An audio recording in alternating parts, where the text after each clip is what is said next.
In this chapter, we'll be taking a look at awareness and what your champion and creatures can see as they navigate inside the arena. In the last chapter, we learned about the pros and cons of moving either one space or two spaces in a turn. Now we need to learn what your characters can see once they're done moving and are ready to move on with the rest of their turn. All champions and creatures in Genesis have an awareness grid that looks like this. The white arrowhead in the awareness grid represents your champion or creature. Red dots in the grid represent squares that your champion or creature can see, which means those are squares that your champion or creature will be able to attack or respond to attacks from. Any other squares that do not have red dots in them are blind spots where your champion or creature is not focused currently and vulnerable to attacks from. Now that we have a basic idea of how awareness works, let's take a look at how awareness factors into planning successful attacks while you play Genesis Battle of Champions. For this demonstration, we will assume that a new round of play is just beginning, and it is the blue team's turn to act first. If we, as the blue team, wanted to attack the red team's giant scorpion, there are several ways that we could go about doing it, and our character's awareness will play a key part in helping us to decide the best method of attack.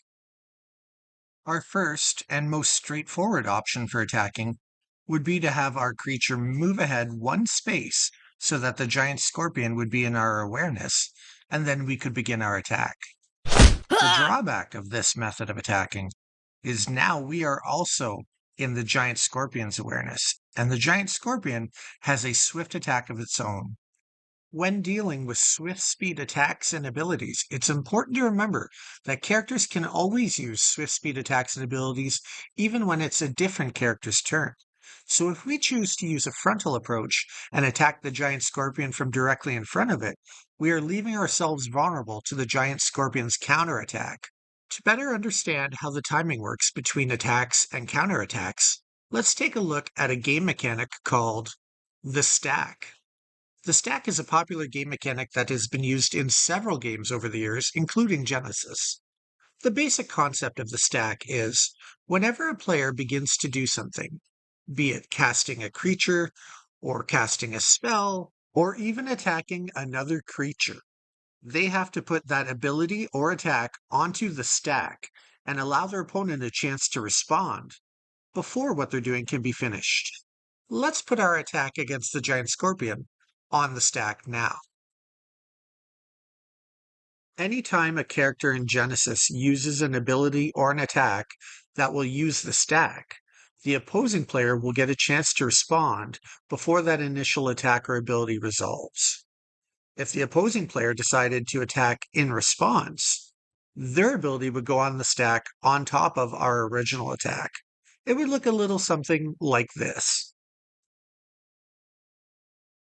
When it's time to start resolving attacks or abilities off of the stack, we deal with the stack the same way you would a stack of pancakes. You start with taking off whatever one is on top of the stack, and then working your way down to the bottom, one pancake at a time.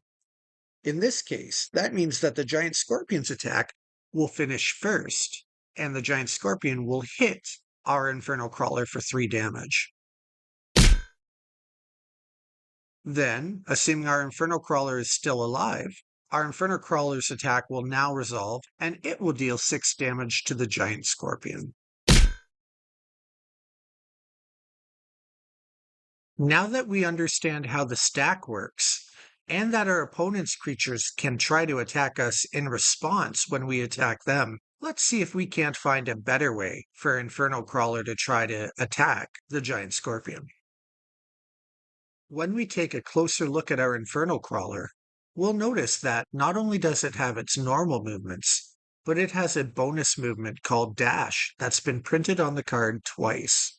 This means that Infernal Crawler has the unique ability to move up to 4 squares in a turn instead of the normal maximum of 2. If we factor these bonus moves into account, we get some very beneficial opportunities, including the chance to move Inferno Crawler like this. Thanks to the Inferno Crawler being able to move extra spaces using its dash ability, Inferno Crawler is now in a safe spot where it can attack the giant scorpion from the side with no fear of a counterattack, as we are no longer in the giant scorpion's awareness. This concludes the lesson of how awareness can add an exciting level of tactical fun to playing Genesis Battle of Champions.